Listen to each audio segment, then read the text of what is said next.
নমস্কার, আশা করছি সবাই ভালো আছেন, সুস্থ আছেন এবং আনন্দে আছেন। আমার দিল্লি ভ্রমণের শেষ পর্যায়ে আমি আপনাদের লোটাস টেম্পল থেকে ঘুরিয়ে নিয়ে এসেছিলাম। সেটি ছিল আমাদের দিল্লি থেকে কলকাতায় ফেরবার দিন। লোটাস টেম্পল থেকে সোজা চলে এলাম হোটেলে, কারণ হোটেলে আমাদের লাগেজগুলো রাখা ছিল। শেষবারের মতো লাউঞ্জটা আরেকবার ভালো করে চোখ বুলিয়ে দেখছিলাম। হোটেলের কিছু কর্মচারীদের সঙ্গে বেশ হৃদ্যতাও গড়ে উঠেছিল, তাই তাদের সঙ্গেও একবার দেখা করলাম। আসলে আমি যেখানেই যাই সেখানকার যে হোটেল কর্মচারীরা থাকে, যে হোটেলে থাকি, এবং সেই হোটেলের যে কর্মচারীদের সঙ্গে আমার যোগাযোগ গড়ে ওঠে, তাদের সঙ্গে শেষবারের মতো দেখা করে তাদের একটা ধন্যবাদ জানিয়ে আসি। এখানেও তাই করলাম। আমার এক সহকর্মী উবের বুক করেছিলেন, তো উবেরও চলে এসছে। তো চলে এলাম হোটেলের বাইরে এসে দেখলাম যে ঝর্ণাটা ছিল না, ওখানে যত রাজ্যের পায়রা তারা এসে চান করছে। বলতে বলতে ট্যাক্সিতে উঠে পড়লাম। ট্যাক্সি চললো এয়ারপোর্টের উদ্দেশ্যে। আমাদের গন্তব্য হচ্ছে Delhi international airport. Delhi international airport শুধু নয়, আমরা যাব হচ্ছে টার্মিনাল 1-এ। এখানে দিল্লি থেকে যখন আপনি প্লেনে উঠবেন, একটা জিনিস সবসময় মাথায় রাখবেন, সেটা হচ্ছে এই টার্মিনাল নাম্বার। কারণ টার্মিনাল নাম্বার যদি গণ্ডগোল হয়ে যায় তাহলে কিন্তু ফ্লাইট ধরতে বেশ অসুবিধে হবে। সাধারণত দিল্লির সমস্ত টিকিটেই টার্মিনাল নাম্বারটা লেখা থাকে, সেটা কিন্তু মনোযোগ দিয়ে দেখবেন। কারণ টার্মিনাল 1 থেকে টার্মিনাল 2 প্রায় 3 কিলোমিটারের মতো রাস্তা, এবং টার্মিনাল 2 আর টার্মিনাল 3 প্রায় কাছাকাছি। তবে আমার মনে হয় না যে এই দুটো টার্মিনাল ইন্টারলিঙ্কড। এখানে যদি টার্মিনাল 2-তে আপনার ফ্লাইট থাকে তাহলে ট্যাক্সি ড্রাইভারকে বলতে হবে যে আমি টার্মিনাল 2-তে যাব। যদি টার্মিনাল 1-এ থাকে তাহলে বলতে হবে যে আমি টার্মিনাল 1-এ যাব। আর যদি টার্মিনাল 3-তে থাকে তাহলে বলতে হবে যে টার্মিনাল 3-তে যাব। আর এখানেও একটা ব্যাপার আছে, সাধারণত আপনার ইন্ডিগোর যে বিমানগুলো থাকে বা ফ্লাইটগুলো থাকে সেগুলো ছাড়ে টার্মিনাল 1 থেকে। এয়ার ইন্ডিয়া এবং আর অন্যান্য যেসব ডোমেস্টিক ট্রান্সপোর্টাররা আছে তাদের প্লেন ছাড়ে টার্মিনাল 2 থেকে। আর ইন্টারন্যাশনাল ফ্লাইটের ক্ষেত্রে আপনাকে ব্যবহার করতে হবে টার্মিনাল 3। তো এই ব্যাপারগুলো মাথায় থাকা বেশ জরুরি। তো আমরা যাব টার্মিনাল 1-এ, কারণ আমাদের তিনজনেরই ফ্লাইটই হচ্ছে ইন্ডিগোতে বুক করা। তো দিল্লির পথঘাট ফেলে আমরা এগিয়ে চললাম এয়ারপোর্টের দিকে। এবারে দিল্লি আসাটা খুব এত শর্ট ছিল যে আমরা কোথাওই সেরকম যেতে পারলাম না। দিল্লি আসার মেইন যে আকর্ষণ থাকে সেটা হচ্ছে এখানকার স্ট্রিট ফুড আর হচ্ছে আপনার বাজার করা। দিল্লি কিন্তু যারা শপিং করতে পছন্দ করেন তাদের কাছে একটা প্যারাডাইস বলা চলে, কারণ এখানে সস্তায় প্রচুর ভালো ভালো জিনিস বিভিন্ন জায়গায় পাওয়া যায়।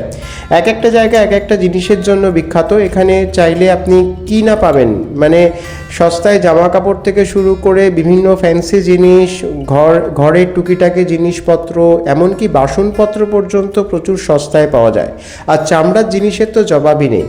এখানে একটা জায়গা আছে, যদি কখনো সম্ভব হয় আপনাদের নিয়ে যাব, যেখানে চামড়ার জিনিস যে এত সস্তায় আর এত ভালো পাওয়া যায়, এটা আমার এর আগে কোনো আইডিয়াই ছিল না। আমরা একবার করলবাগ বলে একটা জায়গাতে ছিলাম, যেখানে সাধারণত অনেক হোটেল রয়েছে, হোটেল পাড়া যেটাকে বলা যায়। সেই করলবাগের থেকে আরেকটু এগিয়ে আমরা একটা জায়গায়, আমাদের যে ট্যাক্সি ড্রাইভার ভাই ছিলেন তিনি নিয়ে গেছিলেন। সেই জায়গায় যে এত সস্তায় এত সুন্দর জিনিসপত্র আমরা কিনেছিলাম যে সে কী বলবো। আর বারবার যখন আমরা দিল্লি আসি তখন মনে হয় যে ওই জায়গাটাতে যদি আরও একবার যাওয়া যেত। তো আমি আমার অফিস কলিগদেরও জিজ্ঞেস করে জানলাম যে হ্যাঁ, আমি ঠিক ছিলাম, কারণ দিল্লিতে বিভিন্ন জায়গায় একটু দরদাম করলে সস্তায় প্রচুর জিনিসপত্র পাওয়া যায়।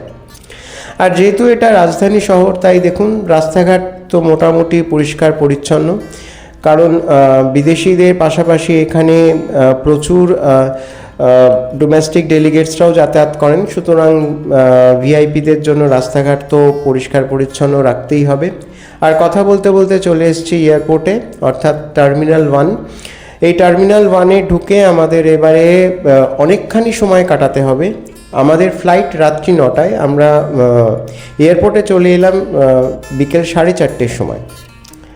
কেন যত তাড়াতাড়ি এলাম জানি না, তবে আমাদের তিনজনেরই মনের মধ্যে একটা আতঙ্ক ছিল যে যদি জ্যামে পড়ি। কিন্তু পরের দিন যেহেতু হোলি, সেই জন্য রাস্তাঘাট বেশ ফাঁকাই ছিল। আর সবচেয়ে বড় কথা হচ্ছে যে দিল্লি এয়ারপোর্টটা ঘুরে বেড়াতে কিন্তু মন্দ লাগে না। ভেতরে প্রচুর দোকানপাট, কিন্তু জিনিসপত্রের দাম অত্যধিক বেশি। কেউ যদি মনে করেন যে এয়ারপোর্টে ডিউটি ফ্রি শপ থেকে শপিং করবেন, তাহলে কিন্তু বেশ ভালো টাকা আপনাকে খসাতে হবে। আমার খুব ইচ্ছে ছিল যেখান থেকে কিছু টুকিটাকি জিনিসপত্র কেনা। সাধারণত আমি এয়ারপোর্টে গেলে পরে বা হাতে যদি সময় থাকে এয়ারপোর্ট থেকে টুকিটাকি জিনিস কেনার চেষ্টা করি, কিন্তু এখানে সামান্য কিছু মানে ছোটো মোটো জিনিসের যে এত দাম দেখলাম যে আমি মানে কি বলবো, এক পা এগোনোর থেকে আমি দুপা পিছিয়ে আসাটাই শ্রেয় মনে করলাম। আর সমস্ত বিমানবন্দরে যেমন থাকে বিভিন্ন মেট্রোর যে এয়ারপোর্টগুলো আছে, এয়ারপোর্ট লাউঞ্জগুলো আছে, যে সেগুলো যেরকম থাকে দিল্লিও তার ব্যতিক্রম নয়। তবে দিল্লিতে ইন্টারন্যাশনাল এয়ারপোর্ট যেটা আছে না, অর্থাৎ টার্মিনাল 3, সেখানে যদি আপনি কোনোদিনও যান তবে হাতে একটু সময় নিয়ে যাবেন।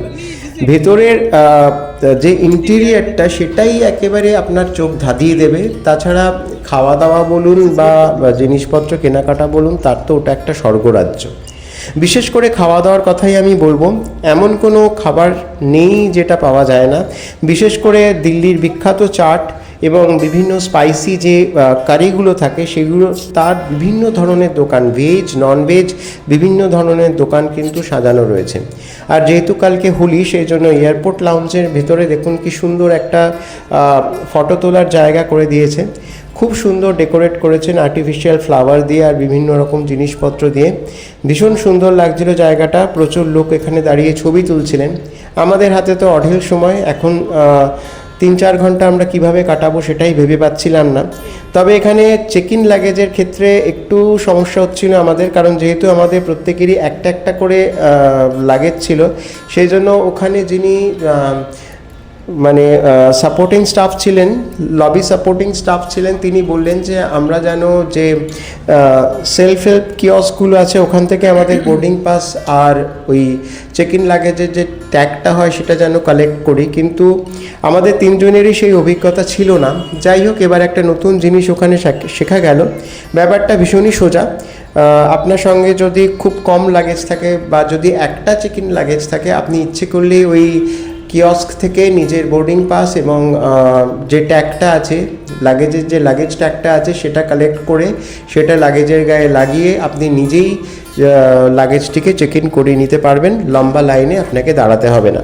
তবে এখনও পর্যন্ত কলকাতা বিমানবন্দরে এই সুবিধাটা পাওয়া যায় না। আমি এটা বম্বে এয়ারপোর্টে দেখেছি, মুম্বাই এয়ারপোর্টে, আর এবার দিল্লি এয়ারপোর্টে দেখলাম। এর আগে আমি লখনৌ এয়ারপোর্টেও এই সুবিধাটা আছে। লখনৌ এয়ারপোর্টেও আমরা এটা দেখেছি। যাই হোক, খানিকক্ষণ এপার ওপার ঘুরে ভীষণই পা ব্যথা করতে লাগলো, সেই সঙ্গে ক্লান্তিও, কারণ দুপুরে তো ঠিকঠাক মতো লাঞ্চ হয়নি। দুপুরে আমি একজনের সঙ্গে লাঞ্চটা শেয়ার করেছিলাম, সেখানে ছিল একটা ছোলে বাটোরে।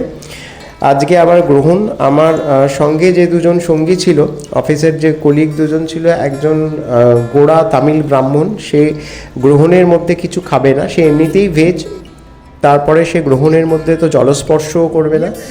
আর একজন যিনি ছিলেন তিনি হচ্ছেন বিহারের বাসিন্দা।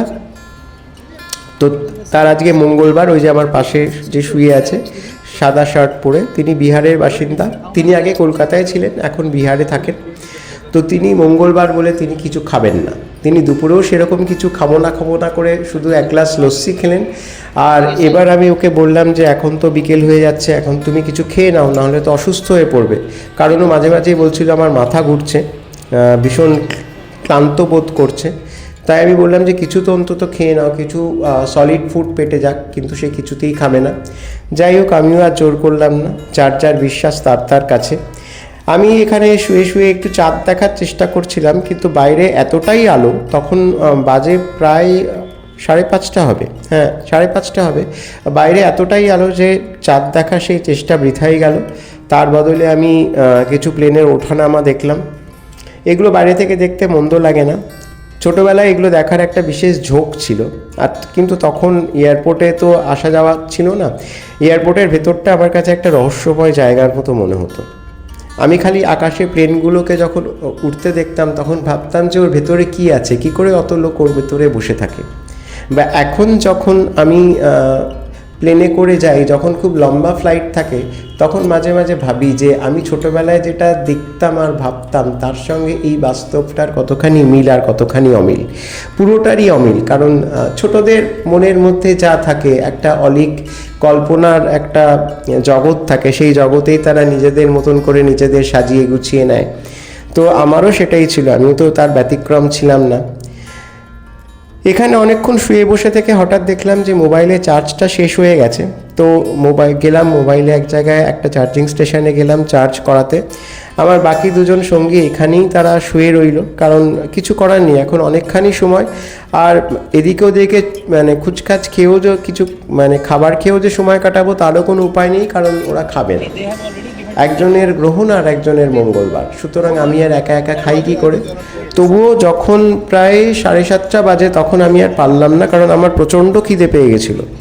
কি করব কি খাওয়া যায় এদের সঙ্গে। কিন্তু আমি এই কদিন ভেজই খেয়েছিলাম, কারণ আমি যিনি তামিল ব্রাহ্মণ ছিলেন তার সঙ্গেই আমি রুম শেয়ার করেছিলাম, তাই তার সুবিধের জন্য আমি এই কদিন ভেজই খেয়েছি। আমি 2 দিন ভেজই খেয়েছি, আমি ননভেজ কিছু খাইনি। রবিবার আমি ননভেজ খেয়েছিলাম রাত্রিবেলার ডিনারে, কিন্তু হোটেলে আমি ভেজই খেয়েছি। আমি সোমবার পুরোটা ভেজই খেয়েছি, কারণ একেই তো সোমবার আমি এমনিতেই ভেজ খাই। আর মঙ্গলবার সকালবেলা আমি ব্রেকফাস্টে ননভেজ কিছু নিয়েছিলাম, কিন্তু তখন আমি ঘর থেকে বেরিয়ে গেছি। সাধারণত তামিল ব্রাহ্মণদের একটুখানি গোঁড়ামি থাকে এসব ব্যাপারে। যাই হোক, দেখতে দেখতে রাত্রি 9টা বেজে গেল, ফ্লাইটেরও সময় হয়ে এসছে। দুজনকে বিদায় জানিয়ে আমি চললাম আমার ফ্লাইট ধরার জন্য। আর এত বিধ্বস্ত লাগছিল নিজেকে, আর কি বলবো। যাই হোক, মনে হচ্ছিল কতক্ষণে কলকাতায় পৌঁছবো। আর যেই মাত্র একা হয়ে গেলাম তখনই মনে পড়লো যে আজকে তো দোল। এই দিনটা যে কি করে আমার এবছর কেটে গেল ভগবান জানে। আর আমাদের অফিসেরও একটা ব্যাপার আছে, যখনই বাঙালিদের কোনো উৎসব হয় না তখনই এনাদের কোনো জরুরি কাজ মনে পড়ে যায়। কিছু করার নেই, আমি তো আর এখনও অত উঁচুতে উঠতে পারিনি যে নিজের কথা বা নিজের প্রভাব খাটাতে পারবো। তো কি আর করা, এইবারের আর দোল উৎসব আমার কপালে নেই। আপনাদের নিশ্চয়ই দোল উৎসব খুব ভালো কেটেছে, সবাই খুব আনন্দ করেছেন। আমিও ভাবছিলাম ফ্লাইটে বসে বসে যে দোলের দিন রাত্রিবেলা বা সন্ধেবেলা বা বিকেলবেলা কি করতাম। বন্ধুবান্ধবদের সঙ্গে দেখা হতো, খুব আনন্দ হতো। আমার এক বন্ধু থাকতো গড়িয়াতে, ওর নাম অরিন্দম, ওদের বাড়িতে যেতাম। ওদের বাড়িতে যাওয়াটা একটা বিশাল ব্যাপার ছিল আমাদের কাছে, কারণ ওর বাবা মা আমাদের এত ভালোবাসতেন যে কি বলবো। যাই হোক, ফ্লাইটে উঠতেই যখন টেক অফের সময় চলে এলো, তো আস্তে আস্তে আলো বন্ধ করে দিল। আমিও চোখ বুজলাম, কারণ অসম্ভব ক্লান্ত লাগছিল।